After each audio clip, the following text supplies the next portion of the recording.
兄弟们，这天气啊是一天比一天热了，相信大家都开始蠢蠢欲动，想着要开始去外场打球了，对吧？那这个时候，一双好穿且足够耐磨的外场篮球鞋就成了非常有必要的一个东西。那今天小当就给大家挑选了几双定位外场且价格比较合适的鞋款，有李宁的桀骜低帮、反53 low、狂怒2，还有安踏的水泥泡泡4代以及狂潮5 V2，这几款篮球鞋，它们的定位都是外场实战篮球鞋。那我们就来看看究竟哪一款最值得我们去进行选择。温馨提示，这一期视频会比较长，如果大家比较赶时间，可以跳转到这个位置。长视频制作不易，希望大家多多点赞支持，好吧？首先，我们来看看它们各自的参数配置。李宁的这几款都是42码，安踏的都是42.5，全都是 US9， 就是我平时自己的正常尺码。桀骜低帮单支373克，网纱加热熔材质的鞋面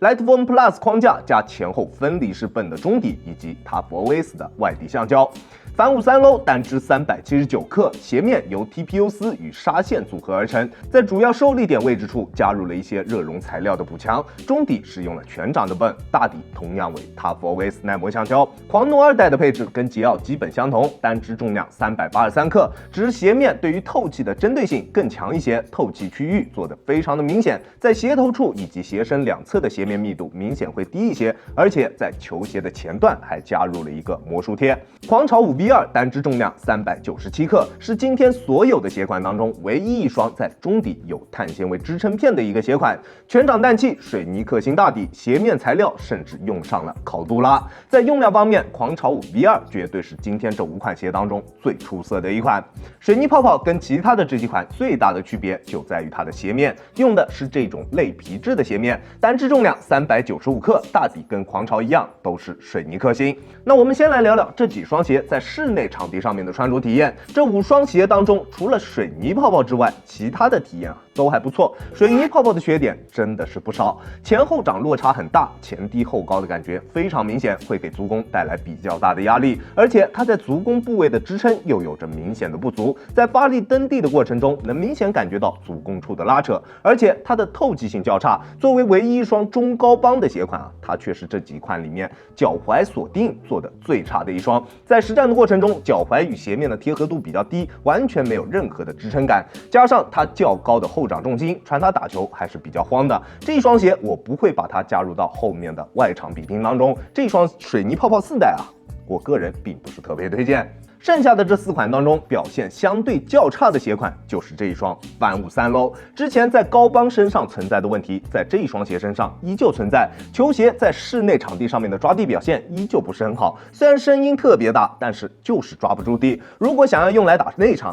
对于场地的要求会非常高，场地一定要特别干净，它才能够拥有比较不错的抓地表现。至于后跟处的下陷，在低帮上面也依旧存在，穿在脚上的感觉十分的怪异。当然，除了这些问题之外，在其他方面的表现还是比较不错的，包裹优秀，宽脚也能穿，后跟锁定非常棒，鞋脚一体性相比高帮有着一个不小的提升。但是有一点我得提醒一下大家啊，低帮版本在后跟处多出来的这一条动态绑带，我个人是不建议大家去使用的。拉紧这一条绑带之后，它鞋垫下面的这一条绑带啊，会非常明显的顶在大家的足弓后侧的这一个位置，穿久了之后脚会特别累，特别酸。而且我们即使是不去使用它的这一条动态绑带，它的后跟锁定也完全没有问题，这一点大家可以放心，好吧？剩下的这3双里面，我觉得桀骜低帮的表现会稍微差一点点。相信看过我之前桀骜高帮测评的兄弟们应该都知道，我对于桀骜高帮的评价还是比较高的。除了作为一双外场篮球鞋，它在耐磨方面做的不是特别出色之外，其他方面的表现没什么太大的问题。但是这一次的这一双低帮，在去掉了鞋帮之后，之前在高帮身上表现最为出色的鞋脚一体性，在低帮上面会有一定程度的下降，这一点还是挺令我失望的。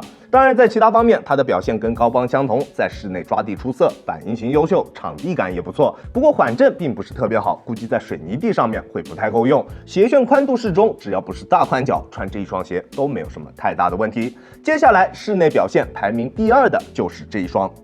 狂怒。它的鞋楦比较偏窄，更加适合正常脚型和窄脚的兄弟去进行选择。整体的包裹锁定非常棒，不过这个魔术贴啊，对于它的包裹并没有什么特别明显的提升效果。中底脚感软弹，前掌会有一点点轻微的内扣现象存在，中底重心并不算低，场地感表现一般般，不过反应性和缓震都还比较不错。前后掌的落差较小，出上脚的时候感觉它的中底非常的平，跟一双休闲鞋一样。不过磨合一段时间之后，它的中底啊就会慢慢的贴合我们的脚型，但是内扣的这一个问题并不会完全消失，在意内扣的兄弟可能还是需要稍微慎重考虑一下。而它在室内的抓地表现还是比较不错的，不过吸灰表现比较一般，在有灰尘的场地上面还需要经常用手去擦鞋底，才能保证脚底下有够用的抓地力。整体的支撑抗扭完全没有问题，用来打高强度的比赛也绝对不在话下。OK， 剩下的就是这一双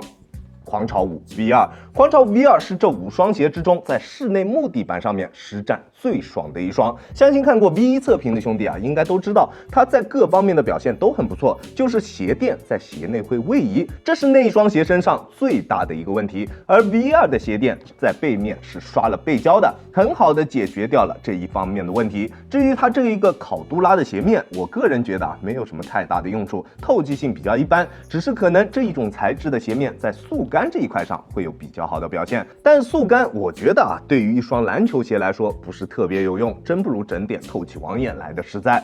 它的抓地表现非常棒，反应性啊、场地感啊，都是这几款里面表现最好的。但是缓震也是这几款里面最为拉胯的一款。整体的脚感比较偏硬，对于缓震有比较高要求的兄弟们，这一双鞋你们一定不会喜欢。而它的整体强度啊、包裹舒适度啊各方面，我觉得它也是这几款里面最棒的。不得不说啊，狂潮5这一个鞋款真的非常的好穿，不管是 V1 版本还是 Pro 版本，亦或是现在的这一双 V2 版本，都是不可多得的实战好鞋。但是我们今天最主要的测试项目，还是要看看他们在室外的场地上面会有怎么样的实战表现。室内木地板上面确实是这一双狂潮5 V2 最好，但是在室外的水泥地上面真的就不一定了。那接下来我们就来看看这几双鞋在室外场地上面的实战体验究竟如何。每一双鞋我都在我工作室边上的这一块死亡水泥地上面进行了大概45分钟左右的训练，训练的强度都差不多，时间也都差不多。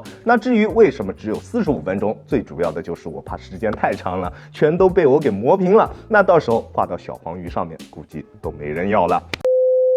那我们来看看他们各自在经历了这45分钟左右死亡水泥地的洗礼之后，现在的大底都怎么样了。首先就是在室内有着不错表现的这一款桀骜，看过我高帮测评的应该都知道啊，这一双鞋其实真的不是特别耐磨。在我这45分钟左右的水泥地测试下来，鞋底在主要的发力点位置处几乎已经被磨平了。大家可以看到，在主要的发力点位置，大底磨损了接近有2/3差不多啊。如果再打个15分钟左右，那这一双鞋基本上它的这一个纹路就会被直接磨平。这个耐磨表现真的略微有一点糟糕，是今天测试的这几个鞋款当中耐磨表现最差的一双。如果我穿这一双鞋每天在这种粗制的水泥地上面打球，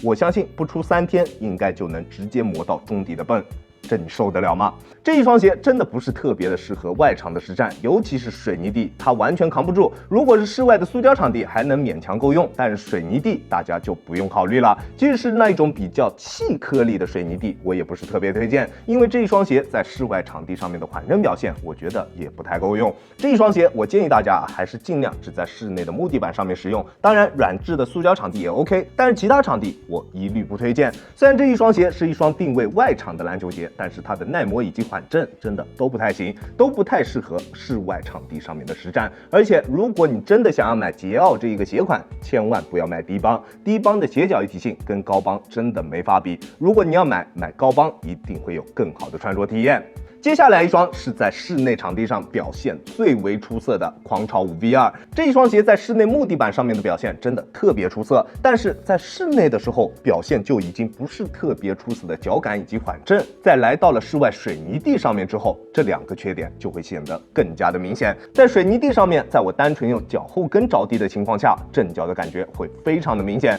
除非你对于缓震真的没有任何要求，不然我真的不推荐大家在外场选择这一双狂潮5 V2。V2，狂潮5也是，狂潮5 Pro 就更不用说了，它的缓震更差，好吧？而它的耐磨水平，我觉得会比桀骜稍微好一点点，在差不多时间、差不多训练强度的一个情况下，这一双狂潮的磨损也不算小，在主要的发力点位置处磨损同样非常的明显，但是它并不会像其他李宁的那些鞋款一样出现局部位置的纹路丢失，它的磨损是循序渐进的，所有纹路都是一起逐渐变少的。但是由于纹路的深度本来就不算特别深，虽然大底的耐磨水平比前面的桀骜要稍微好一些，但是它的血槽有一点偏浅，在水泥地上面的耐磨表现真的没有办法令我满意。如果你只是在室内的木地板上面使用，或者是在室外的塑胶场地上面，它绝对能有一个比较不错的耐用表现。但是水泥地的话，不管是缓震还是耐磨，它都扛不住。耐磨确实会比桀骜稍好一些，但是缓震和脚感是这4款里面最糟糕的一双。在这几个鞋款当中，在水泥地上面脚感最好、缓震最棒的就是这一款反53 Low。在室内穿着的时候，它确实有一些偏软，但是到了水泥地上面之后啊，它的脚感就变得刚刚好了，脚感软弹，缓震也十分不错。我180斤的体重，在单纯用脚后跟着地的时候，基本上也不会有太明显的震脚感。脚感和缓震，这一双反53 Low 是这几款里面在水泥地上面的表现最好的一双。但是它这种后跟下陷的感觉啊，不管是在什么场地上，它都存在，而且在横向的防滑上面，不管是在什么场地上，它都不太够用，这些都是它非常明显的设计缺陷。如果你是低足弓，这一双鞋你千万不要买，即使你不去使用它后跟处的这一条动态绑带，它后跟处的下陷加上它足弓处的上抬，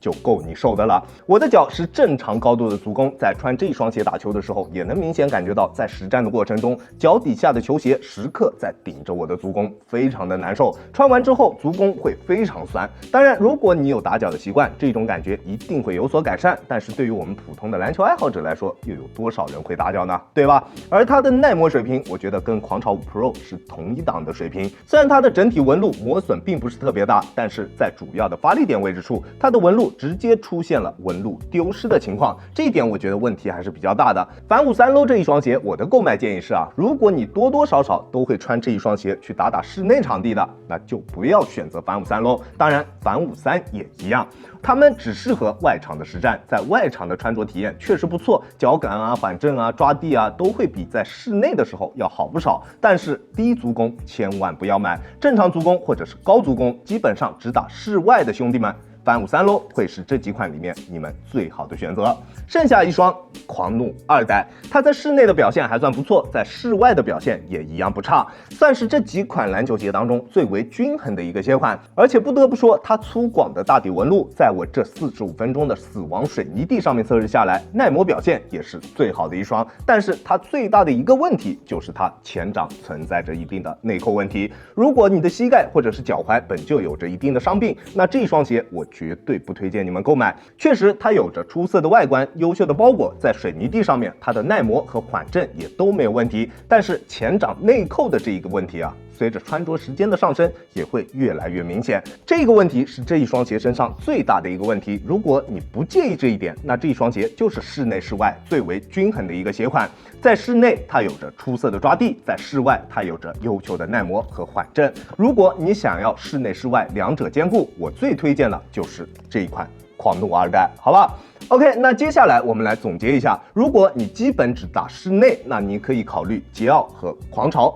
在这两双鞋之中，如果你想要的是更轻质的重量，那就选桀骜，好吧？而且一定要选择桀骜的高帮版本。那如果你不考虑重量，当然桀骜和狂潮之间啊，它们的重量差距其实也没有那么大，对吧？只要你不是特别注重球鞋的重量表现，或者不是把球鞋的重量放在第一考虑要素的兄弟们，那你们就去选择狂潮。狂潮5 V2 有着更好的配置、更高的强度、更为出色的耐磨等等一系列更好的优点，而桀骜相比之下，只有在透气性和重量这两方面有着一定的优势，所以该怎么选，我相信大家心里应该都清楚了吧。而如果你打外场比较多，那我首推的就是反53 Low 以及狂怒2代，它们都有着不错的外场表现，也都有着不错的耐磨。如果你是高足弓，更加注重球鞋的脚感，那反53 Low 会是更好的选择。剩下的兄弟们，我会更加推荐大家去购买这一双狂怒，它有着更出色的反应性以及耐磨表现，但是啊，狂怒不是特别的适合宽脚，宽脚的兄弟们在这几款鞋当中，可能只有反五3 low 会比较合适一些。但是反五3 low 只有前掌宽，球鞋的中段收的会比较窄，这是我们国产篮球鞋比较大的一个问题。不知道大家有没有发现，很多篮球鞋啊，很多我们国产的篮球鞋前掌确实宽度还算适中，但是中间就会收的特别的窄，穿久了之后脚就会很麻。这个问题我觉得是我们国产篮球鞋真的需要去重视一下的。像国桥之前的风刺 Rise， 在穿一段时间之后脚就会特别酸，就是它的鞋楦在足中部这一个位置收的太紧导致的。当然，如果你室内室外想要两者兼顾，我建议你们只在狂潮和狂怒之间选择。你想要更好的反应性和场地感，那就选狂潮；你想要更好的脚感和耐磨，那就选狂怒。这两双鞋算是相对比较均衡的鞋款，狂潮更加偏向于室内，而狂怒更加偏向于室外。你们要是真的都想不好，那就我来帮你们决定，好吧？如果你不在乎球鞋的内扣，就选狂怒；如果你不在乎球鞋的缓震，那就选狂潮；如果你不在乎球鞋的耐用性，当然这是在一个耐磨本就不差的一个前提下，那就选桀骜。但是一定要选择它的高帮版本。如果你不在乎球鞋的抓地，前提是必须要是正常或者是高足弓的一个前提下，那就选反五。这样应该就很清楚了吧？那如果大家还有什么其他的疑问，欢迎大家在评论区里面向我咨询，好吧 ？OK， 这就是本期视频的全部内容了。再次感谢大家观看本期的亚当球鞋。如果你觉得我的视频还有点意思，欢迎大家在各大平台搜索亚当球鞋找到我。长视频制作真的不容易，希望大家多多支持，多多关注，多多点赞，好吧？好了，那我们下期视频再见吧，大家有空来做 ，peace。